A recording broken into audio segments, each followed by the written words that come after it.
What's up guys, and welcome back to Wall Street Millennial. On this channel, we cover everything related to stocks and investing.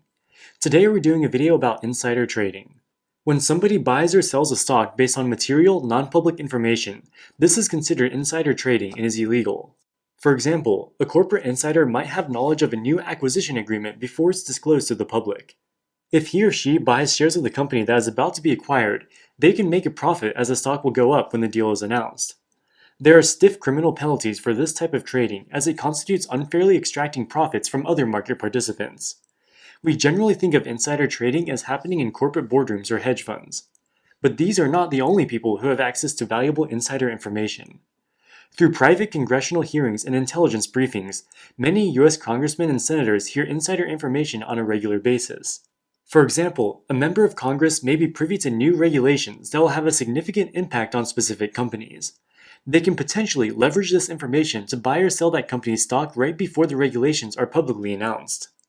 In 2004, 4 university professors tracked the performance of disclosed stock trades by U.S. senators between 1993 and 1998. They published their findings in the Journal of Financial and Quantitative Analysis. Stocks that senators bought significantly outperformed the market, while stocks senators sold significantly underperformed. We've included a link to the article in the description below. This chart shows the abnormal returns of senators' stock holdings. In the year preceding the purchase, the stock behaves pretty much normally. But after the senator buys a stock, it massively outperforms the market. The authors call this an abnormal return. After the stock has enjoyed a good run, the senator eventually sells. After the sale, the stock no longer has abnormal returns. Basically, it seems like US senators know exactly when to buy and when to sell individual stocks to earn abnormally high investment returns. When combining the outperformance of the stocks they buy and the underperformance of the stocks they sell, they beat the market by 12% per year. This is performance any hedge fund would be jealous of. It could be the case that members of Congress are stock market geniuses and make their returns through legitimate research. But the authors claim that this result clearly supports the notion that members of the Senate trade with substantial information advantage over ordinary investors. To combat this problem, President Barack Obama signed into law the Stock Act of 2012. It outlaws the use of non-public information for private profit, including insider trading by members of Congress or other governmental employees. Under the law, members of Congress are required to report all of the stock trades of themselves and their close family members within 45 days. This seemed like a simple enough solution that should have solved the problem. But it appears that laws are made to be broken. During the early days of the coronavirus pandemic, multiple members of Congress made highly suspicious stock trades which appeared to be motivated by insider information. In early 2020, the pandemic was just beginning to spread, and investors were still trying to grapple with how significant it would end up being. Many members of Congress attended private hearings or were given reports revealing the severity of the virus. They had better knowledge of the rapidly unfolding situation than the general public. On August 12, 2021, it was reported that Kentucky Senator Rand Paul possibly violated the Stock Act by failing to disclose his wife's purchase of pharmaceutical company Gilead stock in February of 2020. Rand Paul's wife, Kelly Paul, purchased shares of Gilead Sciences on February 26th. The closing price on that day was $74.70. The total cost basis for the purchase was between $1,000 and $15,000. Gilead was developing the remdesivir drug to combat the COVID-19 disease. At the time, it was viewed as one of the few stocks which would actually benefit from the pandemic. Rand Paul says that he filled out the relevant forms to disclose the trade, but forgot to hit submit within the 45-day window.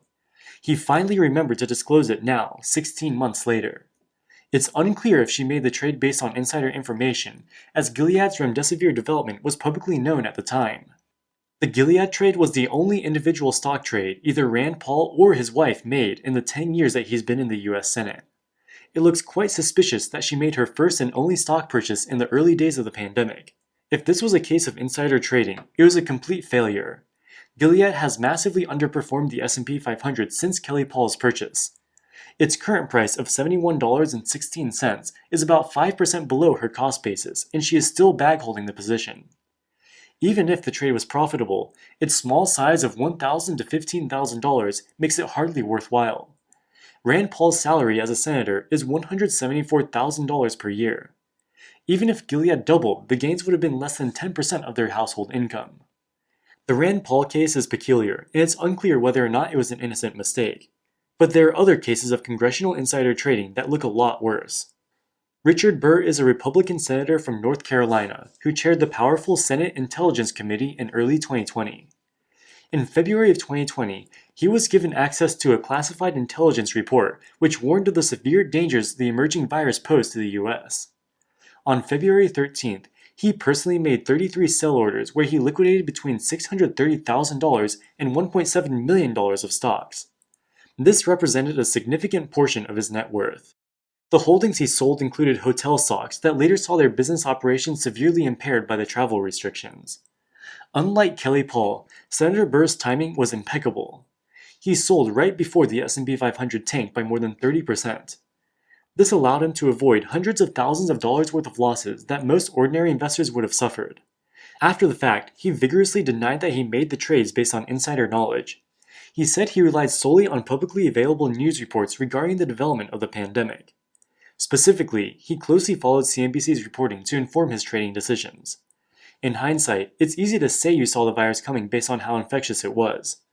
But at the time of Burr's stock sales, there were only 15 confirmed COVID cases in the US. Many people thought the fears were overblown and Trump's recently imposed travel restrictions would prevent further cases from being imported. In fact, on February 7th, less than 1 week before his stock sales, Burr co-authored a Fox News op-ed which said the government was well prepared to fight the virus. He said that the United States is better prepared than ever before to face emerging public health threats like the coronavirus, in large part due to the work of the Senate Health Committee, Congress, and the Trump administration. Investors were so complacent that the markets were still at all-time highs. According to Burr, his investing acumen was so great that he could foresee the COVID crash. All the hedge funds and other sophisticated investors who had access to the same publicly available information just weren't as smart as him. That's how he was able to dump his stocks before anyone else. Of course, you're free to make your own opinions about this. But what's undeniably true is that Richard Burr read classified reports about the virus that were not publicly available. Once you read a report, you can't unread it. At the time of making his trades, he had full knowledge of the classified intel. By May of 2020, his trading scandal was widely reported in the media and became an existential threat to his political career. Under intense public pressure, he stepped down as chairman of the Senate Intelligence Committee, and his cell phone was seized by the FBI as part of a criminal investigation. After an almost year-long investigation, the Department of Justice said they wouldn't pursue criminal charges against the senator. Without any written evidence, it's almost impossible to prove that he used the insider information as a basis for his stock sales. Interestingly, Richard Burr was one of only 3 senators in 2012 who voted against the Stock Act, which explicitly banned insider trading. At the time, he called it a waste of taxpayer time and money. Now that we know about congressional insider trading, the important question is whether we can make any money from this. The SEC publishes all reported Senate stock transactions on their website. We've included a link in the description below. However, because they have a 45-day window to disclose their transactions, some of the price movement may have already happened before we can see it on the website. According to the study we mentioned at the beginning of the video, the stocks that senators buy tend to outperform for at least a year after they're purchased, so there could potentially still be gains to be made by copying them. Take this study with a grain of salt because it looked at transactions made between 1993 and 1998. This was before the Stock Act was passed. The tendency of Senate stock picks to outperform may have declined since then.